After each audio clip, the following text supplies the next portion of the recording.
കോഴിക്കോട് മൈത്രി നിധി നിക്ഷേപ തട്ടിപ്പിൽ അന്വേഷണം തുടരുമ്പോഴും കടുത്ത സാമ്പത്തിക പ്രതിസന്ധിയിലാണ് നൂറുകണക്കിന് നിക്ഷേപകർ. തട്ടിപ്പ് നടന്ന് 2.5 വർഷത്തിലധികം പിന്നിടുമ്പോൾ കടം വാങ്ങിയാണ് പലരും ഓരോ ദിവസവും തള്ളി നീക്കുന്നത്.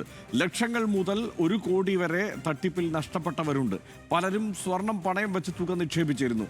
തട്ടിയെടുത്ത 80 കോടി രൂപ കണ്ടെത്തി അടിയന്തരമായി തിരികെ ലഭ്യമാക്കണമെന്നാണ് നിക്ഷേപകരുടെ ആവശ്യം. ED അന്വേഷണം ഏറ്റെടുത്തതോടെ പ്രതീക്ഷയിലാണിവർ. ജനങ്ങളടുത്ത് പറഞ്ഞിരിക്കുന്നത് 1 ലക്ഷം രൂപയുടെ സ്ഥിര നിക്ഷേപത്തിന് മാസം തോറും 3000 രൂപ വീതം ഞങ്ങൾ പലിശ നൽകും എന്ന് പറഞ്ഞാണ് ഈ ഏകദേശം 10,000-ൽ കൂടുതൽ ആളുകളിൽ നിന്നും ഇവർ 80 കോടിയിൽ പരം രൂപ നിക്ഷേപമായിട്ട് സ്വീകരിച്ചിട്ടുണ്ട്. ഇവിടെ പല ആൾക്കാരും വീടുകൾ പണയത്തിലാണ്. അതുകൂടാതെ സാമ്പത്തികമായി പിന്നോക്കം നിൽക്കുന്ന പല ആൾക്കാരും അവരുടെ സ്വർണ്ണാഭരണങ്ങൾ പല ബാങ്കുകളിലും പണയപ്പെടുത്തിയിട്ട് അവിടെ നിന്ന് പണയം എടുത്ത പൈസ നിക്ഷേപിച്ചിട്ടുണ്ട്.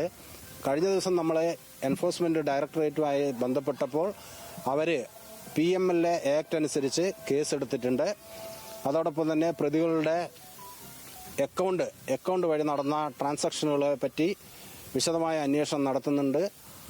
അതുകൂടാതെ ഏതെങ്കിലും തരത്തിലുള്ള കള്ളപ്പണ ഇടപാടുകൾ ഈ ഒരു മൈത്രി നിധി ലിമിറ്റഡ് വഴി നടന്നിട്ടുണ്ടോ എന്നുള്ള കാര്യങ്ങൾ കൂടെ അവരെ അന്വേഷിക്കും, തുടർ നടപടികൾ സ്വീകരിക്കുമെന്നും അറിയിച്ചിട്ടുണ്ട്.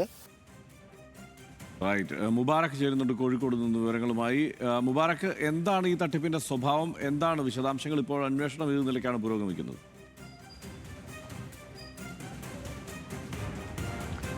ഹർഷൻ, 2023-24 കാലയളവിൽ കോഴിക്കോട് പറയഞ്ചേരി കേന്ദ്രീകരിച്ച് പ്രവർത്തിച്ചു വന്നിരുന്ന ഒരു സ്ഥാപനമായിരുന്നു ഈ മൈത്രി നിധി ലിമിറ്റഡ് എന്ന് പറയുന്നത്. ഇവിടെ 2023-24 കാലയളവിൽ 10,000 കണക്കിന് നിക്ഷേപകരെ വലിയ വാഗ്ദാനങ്ങൾ നൽകി പണം അവരിൽ നിന്ന് സ്വീകരിച്ചു എന്നുള്ളതാണ് പ്രധാനപ്പെട്ട പരാതി. അതായത് 10,000 കണക്കിന് ആളുകൾ 1 ലക്ഷം മുതൽ കോടിക്കണക്കിന് രൂപകൾ വരെ പ്രതിമാസം 3,000 രൂപ, 1 ലക്ഷം രൂപയ്ക്ക് 3,000 രൂപ പലിശ എന്നോണം നിക്ഷേപിച്ചിരുന്നു.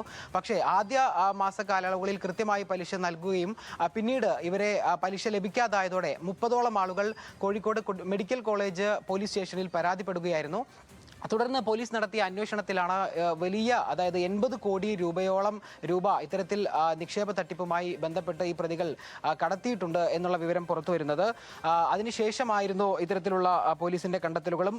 മലപ്പുറം സ്വദേശിയായിട്ടുള്ള ജലാലുദ്ദീൻ കെ, അതുപോലെ കോഴിക്കോട് സ്വദേശിയായിട്ടുള്ള Babu K, Suja PT, Biju MK മപ്പുറത്ത്, അതുപോലെ റെയ്മൻ ജോസഫ് എന്നിവരൊക്കെ ആയിരുന്നു ഇതിന്റെ ഡയറക്ടർ സ്ഥാനത്ത് പ്രവർത്തിച്ചിരുന്നവരെല്ലാം. തുടർന്ന് 2025-ലേക്ക് എത്തിയപ്പോൾ ഈ കേസ് പോലീസിൽ നിന്ന് ക്രൈംബ്രാഞ്ച് ഏറ്റെടുക്കുന്ന സാഹചര്യമുണ്ടായിരുന്നു. ക്രൈംബ്രാഞ്ച് ഏറ്റെടുത്ത് ഇത് ബഡ്സ് ആക്ടിന്റെ പരിധിയിൽ കൊണ്ടുവരികയും തുടർന്ന് ഇവരുടെ ഈ പ്രതികളുടെ ബാങ്ക് അക്കൗണ്ടുകളെല്ലാം ഫ്രീസ് ചെയ്യുന്ന സാഹചര്യമുണ്ടായിരുന്നു. തുടർന്ന് നടന്ന അന്വേഷണത്തിൽ ഇവർക്ക് മംഗലാപുരം കേന്ദ്രീകരിച്ചും അതുപോലെ കോഴിക്കോട് വിവിധ മേഖലകളിലായും നിരവധി സ്വത്തുവകകൾ ഉണ്ടെന്നുള്ളത് കണ്ടെത്തുകയും ഇത് കണ്ടുകെട്ടുന്നതിന്റെ ഭാഗമായിട്ടുള്ള നടപടികളാണ് ഇപ്പോൾ കേസ് അന്വേഷണത്തിൽ പുരോഗമിച്ചുകൊണ്ടിരിക്കുന്നത്. തുടർന്ന് ഈ കേസ് നടന്ന് 2 വർഷവും 7 മാസക്കാലവും പിന്നിട്ടതോടെ ഈ നിക്ഷേപകർ കൂടുതൽ ആശങ്കയിലാവുകയായിരുന്നു. തുടർന്ന് കേന്ദ്ര ധനകാര്യ മന്ത്രാലയത്തെ വിവരമറിയിക്കുകയും അതിനെ തുടർന്ന് ആണ് ഇപ്പോൾ ED ഈ കേസ് ഏറ്റെടുത്തിരിക്കുകയും ചെയ്തിരിക്കുന്നത്. ഇപ്പോൾ ഏറ്റവും ഒടുവിലായി ഈ നിക്ഷേപകർ ന്യൂസ് മലയാളത്തോട് പറയുന്നതനുസരിച്ച് ഇവരെല്ലാവരും കടുത്ത സാമ്പത്തിക പ്രതിസന്ധിയിലാണെന്ന് ഉള്ളതാണ്. കാരണം പലരും സ്വർണം പണയം വെച്ചും അതുപോലെ അത്തരത്തിലാണ് കടം വാങ്ങിയുമൊക്കെയാണ് ഇപ്പോൾ ജീവിക്കുന്നതും. ആളുകൾ വീടുകൾ പണയം വെച്ച് അല്ലെങ്കിൽ പണയത്തിൽ വാങ്ങിയ വീടുകളിൽ താമസിക്കേണ്ട ഒരു സാഹചര്യം വരുന്നു.